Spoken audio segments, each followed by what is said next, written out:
What is up guys, this is Tito back with another video, and today in this video this is going to be really interesting because these questions I have been researching for years, but I could not really test it because I simply did not have a system with a AMD CPU.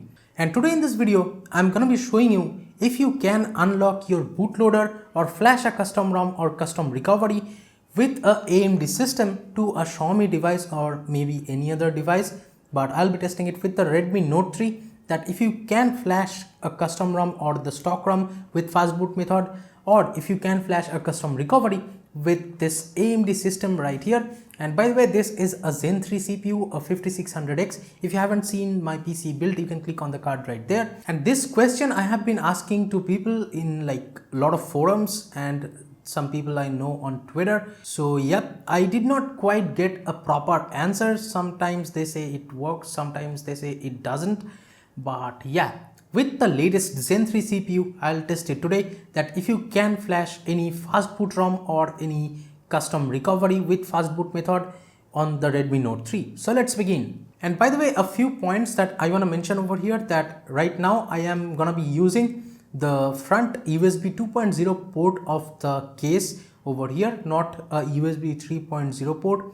Those are like not supposed to work or something like that I have heard. So yeah, I'll be using a USB 2.0 port on the like front panel of the case over here to like flash or try to flash the Fastboot ROM or any recovery over here. So here I have opened CPU-Z just to show you guys that I am actually using this Ryzen 5 5600X PC, and I will be using this particular PC to flash a Fastboot ROM on the Redmi Note 3. So right now let me just begin the process. So here in this folder, if you are noticing all these files I have downloaded, let me explain first what are these. This is the universal ADB driver, and this you are noticing this Kenzo global images. This is actually the Fastboot ROM file. The like suffix of this file is .gz. We have to like change it to .tgz. I'll do that later on. Here I have the Mi Flash unlock. This is the Mi unlock, of course. Right now I don't need it, but yeah, if your device's bootloader is like locked, you might need this. And this is the Mi Flash tool, and I will use it of course to flash the like Fastboot ROM file. And here I have platform tools. So first let me actually extract it over here so that I can install this ADB drivers. So you just have to type Y over here and press enter, and again Y and press enter, Y and press enter, and right now it shows this kind of device driver installation wizard. So I'll just click next, and this I'll just install. So as you can see, it says all done and it closes. So that means it is done. Universal ADB driver installing is done. The platform tools folder, we don't actually need it right now, I think, because this is needed to flash a custom recovery, because we are just flashing the Fastboot ROM of like MIUI.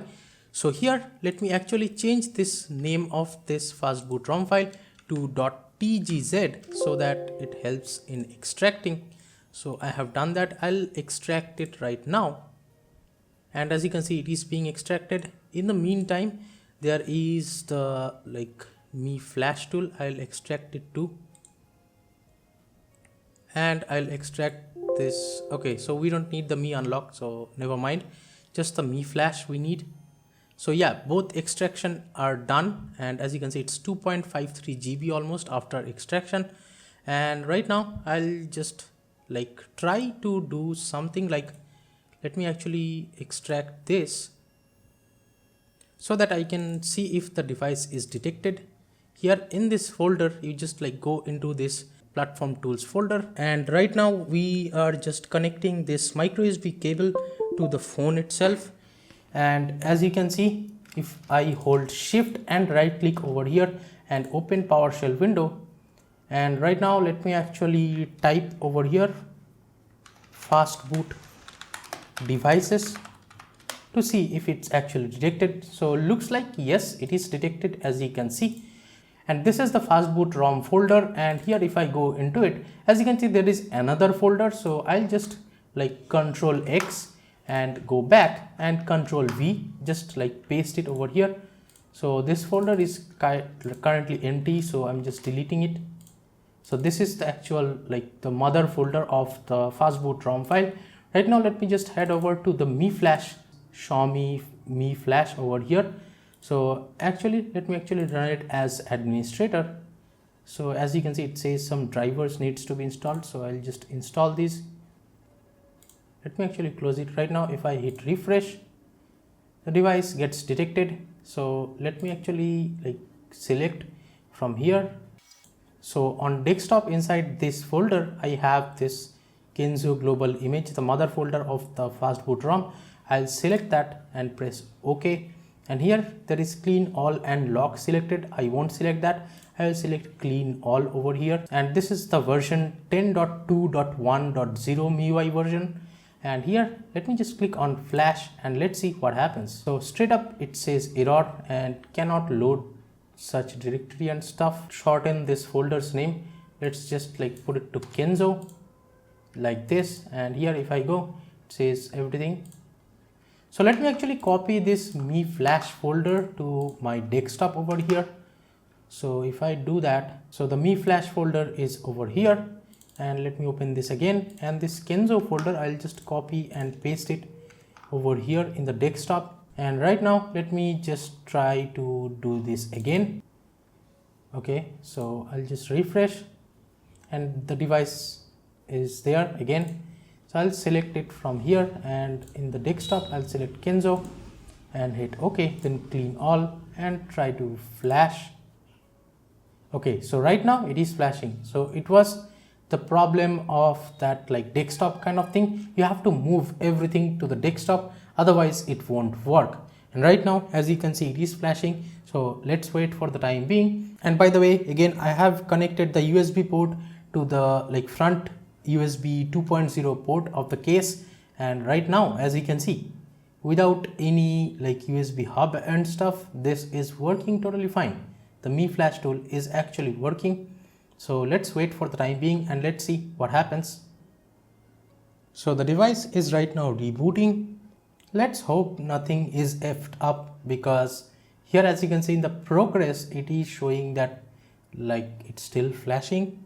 So from here I'm just gonna download the OrangeFox recovery just to try it out, that if you can flash the OrangeFox recovery with this PC. So while the device is booting up, as you can see, I have the OrangeFox recovery zip file over here.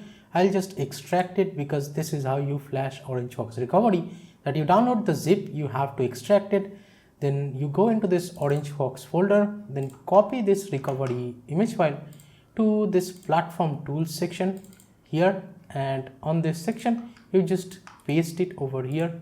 As you can see, the recovery is showing up over there. So it has been almost above 20 minutes and I'm still waiting. Let me actually do one thing, that I'll just hold the power button and try to force reboot the device once.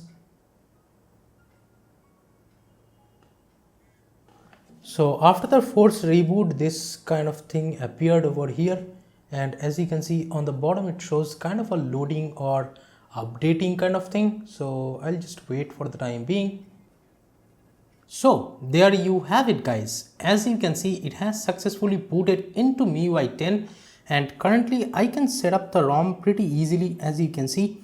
And let me actually do this. Let me actually try to complete the setup. Alright, so as you can see right now we are into the home screen of MIUI, and if I swipe down, this is definitely, of course, it is MIUI. And in the about phone section, if I go into the system update, this is the MIUI version 10.2.1 stable, and yeah, pretty much working flawlessly. And this is still based on Android 6.0.1 Marshmallow. So if you're looking at it from today, it is a really old Android version. The camera and stuff, let me actually open. So yep, the camera is actually working. Let me switch to the front camera. Of course, this is a stable ROM. Everything should be working fine on this Redmi Note 3. So right now from this home screen, let me actually reboot to Fastboot so that I can show you if you can flash the OrangeFox recovery or any other like command, if you can run it. So I'll just show you that. So from this home screen, let me just hold the volume down and the power button together to boot into fast boot mode. So finally, after almost ripping off my fingers because of these broken buttons, I could actually boot into the fast boot mode. So right now let me just connect it to the PC with the micro USB cable again, and then let's head back to the PC. So currently I'm back on the PC again, and here as you can see we are into this platform tools folder, and I have the OrangeFox recovery image right here. So here on the blank space I'll just hold shift on the keyboard, then right click. Once I see this open PowerShell window here, I'll leave the shift key, then right now I'll click just over here, left click of course, and here let's just type fastboot devices again to see if it's detected. So yes, there it is, there is our device.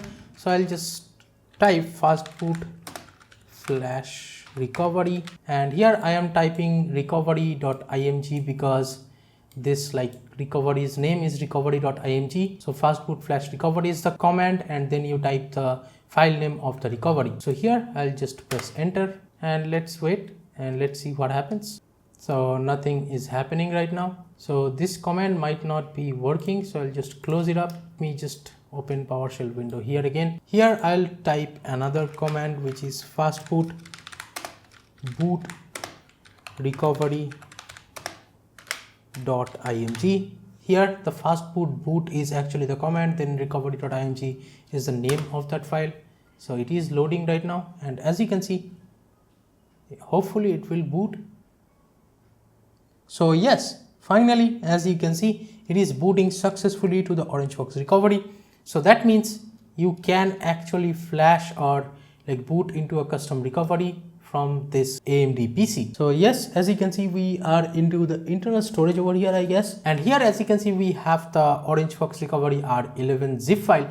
So to flash actually OrangeFox recovery R11, we need to flash this zip again, because we are just booted into the recovery, not flashed yet on the device. So right now, if I boot into the system from this point, it will just remove this OrangeFox recovery, or it won't just stay, it will replace it with the Mi recovery. So I'll just copy this zip file over here, the OrangeFox zip file. Right now let's just head back to this Redmi Note 3 storage, and here on this section I'll just paste it. And here, as you can see, I just pressed Ctrl V. So the OrangeFox recovery zip file is here. So right now, from the files of this section, we have this OrangeFox recovery R11 zip file showing up. So I'll select it, and I will just swipe to confirm flash. So yes, it shows this kind of unmodified system partition. So once you are sure about flashing custom ROM, just make sure you select this never show this screen again, and swipe it, then tap right, and over here you see your storage. So right now you will do one thing, that you go to your menu, then manage partition, then select data and select right, then format data, then type yes, then just tap right, then from here go home, reboot the recovery once, and from this point you can move any ROM file, any GApps file, then you flash those ROM files and GApps files. So as you just saw, this is really impressive. That was kind of a myth, I believe, or maybe they just do not work with some generation of CPUs, but with Zen 3 it is definitely working. And still Zen 3 is still at early state, the 5000 series, and I would say with this, if it's working, it should work even with Zen 2 or Zen 1. But I'm not sure though. But with at least Zen 3, I can definitely say that you can flash any custom ROM. You don't specifically need an Intel system to flash a custom ROM or custom recovery pretty much. AMD system should also work pretty well. But here, as I just showed you, the things if you follow, it should work mostly for you guys. So yeah, there you have it. You can flash custom ROMs or custom recoveries, or pretty much fast boot ROM with a AMD system on a Xiaomi device without any issues. That's been it, guys. Thank you so much for watching this video. Give it a thumbs up if you liked it. Share this video out with your friends if you want them to know about these AMD system flashing stuff, if they are still confused about that question. So that's pretty much it. Subscribe to the channel if you have not yet. This is Tito from Carry and Tech signing off for today, and I'll be catching you guys in the next one. Bye bye now.